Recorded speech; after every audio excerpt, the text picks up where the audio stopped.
14 avril 1917. À toi qui écoutes ces mots, je m'appelle André. J'aimerais bien te dire que je suis un grand général de l'armée française. Mais malheureusement pour moi, je ne suis qu'un simple poilu qui a quitté son foyer depuis maintenant 3 ans. Comme des millions d'hommes, nous nous sommes massés dans le nord de la France. Il est dit qu'une grande offensive va être menée sur les troupes du Kaiser d'ici quelques jours. Alors que nous nous préparons, je me mets à penser à ce fameux été de 1914 où nous avons été mobilisés.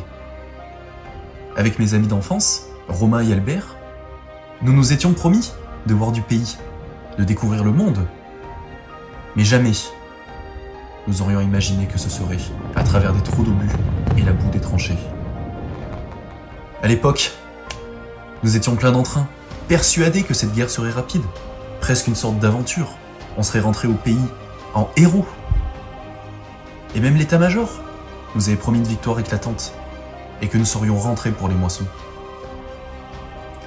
Finalement, l'aventure s'est transformée en cauchemar.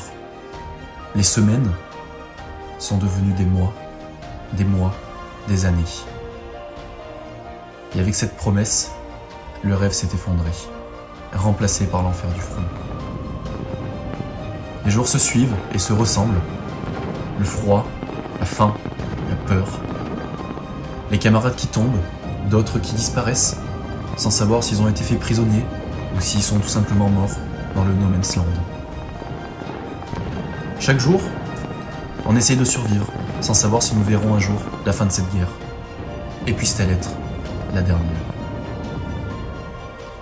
C'est pour cela que j'écris dans ce carnet. Alors bon, ce ne sera pas le récit des grands chefs militaires, mais ce sera celui d'un poilu, parmi tant d'autres. Un témoignage sincère et qui est écrit dans la boue et l'attente. Tu pourras retrouver chaque dimanche une partie de mes écrits. Alors écoute bien et souviens-toi de nous.